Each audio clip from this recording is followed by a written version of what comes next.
ৰাজ্যৰ অন্যান্য ঠাইৰ লগতে উজনি অসমৰ মৰাণতো আজি সদৌ অসম ছাত্ৰ সন্থাৰ মৰাণ আঞ্চলিক সমিতিৰ উদ্যোগত আৰু মৰাণ আছু গোটৰ সহযোগত শ্বহীদ দিৱসত শ্বহীদক শ্ৰদ্ধাৰে সোঁৱৰণ কৰে।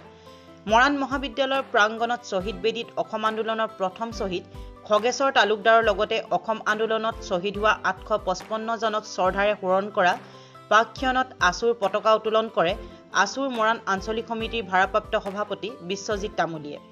আছুৰ মৰাণ আঞ্চলিক সমিতিৰ সম্পাদক ভাস্কৰ বৰুৱাই আধৰা অনুষ্ঠানত মৰাণ মহাবিদ্যালয়ৰ অধ্যক্ষা নীলিমা তালুকদাৰ, সাংবাদিক ক্ৰমে সুভিত কুমাৰ চেত্ৰী, বাছা বৰা, কৰুণা ফুকন, তৈলুক্য চেতিয়া, অজিত চুতীয়া, যদুনাথ পুৰী, প্ৰাক্তন আছু নেতা সমাজকৰ্মী পবিত্ৰ চুতীয়া, মৰাণ মহাবিদ্যালয়ৰ প্ৰবক্তা তাৰানাথ, নবীন গগৈ আদি ভালেসংখ্যক বিশিষ্ট ব্যক্তিয়ে শ্বহীদক শ্ৰদ্ধাৰে সোঁৱৰণ কৰাৰ লগতে তেওঁলোকৰ আদৰ্শৰে জাতিটোক ৰক্ষা কৰিবলৈ সকলোকে আহ্বান জনায়।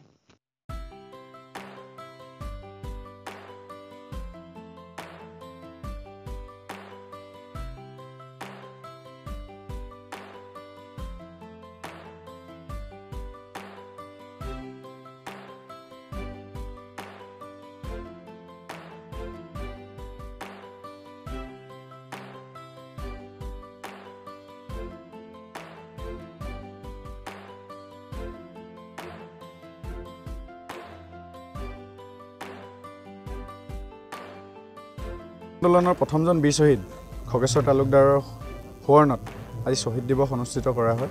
আজি শ্বহীদ দিৱস আমি অনুষ্ঠিত কৰিছোঁ। ইয়াৰ পৰাই আমি তেখেতৰ লগতে আমি সকলো বীৰ শ্বহীদলৈ 855 জন বীৰ শ্বহীদক আমি প্ৰণিপাত জনাইছোঁ, সেৱা জনাইছোঁ, স্মৰণ কৰিছোঁ। আমি তেখেতলোকৰ আদৰ্শৰে অনুপ্ৰাণিত আমি আগবাঢ়ি যাব লাগিব। তেখেতলোকৰ ত্যাগক আমি বুকুত বান্ধি আমি অসমীয়া জাতিৰ হকে কাম কৰি যাম। আমি অসমীয়া জাতিৰ হকে কাম কৰি যাবলৈ অসমীয়া ৰাইজৰ হকে কাম কৰি যাব লাগিব।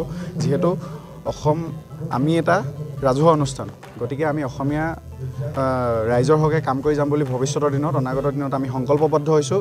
ইয়াৰ পৰাই আমি সংকল্পবদ্ধ হৈছোঁ আৰু আমি তেখেতলোকক শ্ৰদ্ধাৰে সোঁৱৰিছোঁ।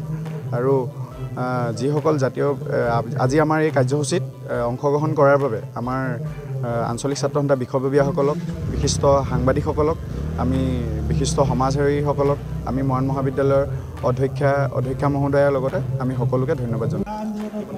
এই ঐতিহাসিক অসম আন্দোলনৰ যি বেদনাগত স্মৃতি জড়িত পবিত্ৰ শ্বহীদ দিৱস ভাগি আমি আজি মৰাণ আঞ্চলিক ছাত্ৰ সন্থাৰ উদ্যোগত আৰু মৰাণ মহাবিদ্যালয় আছু গোটৰ আৰু লগতে মৰাণৰ বিশিষ্ট ব্যক্তিসকলৰ সহযোগত আৰু মৰাণ মহাবিদ্যালয়ৰ সমূহ ছাত্ৰ ছাত্ৰীৰ সহযোগত আজি আমি আয়োজন কৰিছোঁ।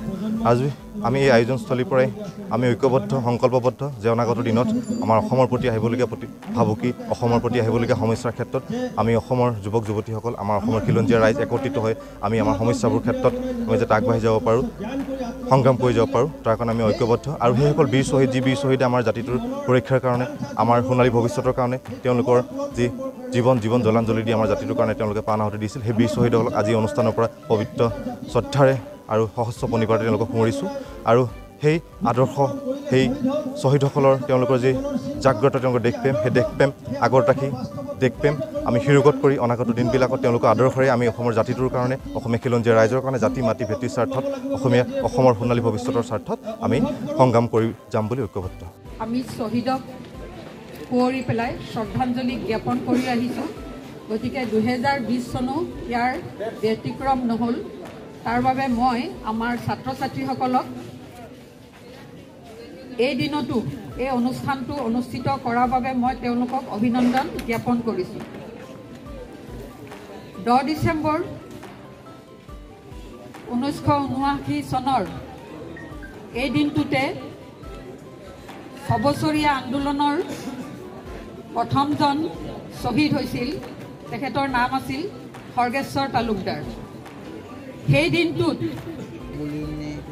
বৰপেটা সমষ্টিৰ সাংসদ আবিদা বেগমে মনোনয়ন পত্ৰ দাখিল কৰিবলৈ গুৱাহাটীৰ পৰা বৰপেটা সমষ্টিলৈ গমন কৰিছিলে আৰু তেওঁ ভৱানীপুৰত বাধা দিছিলে তোমালোকৰ নিচিনা এখিনি ছাত্ৰ ছাত্ৰীয়ে।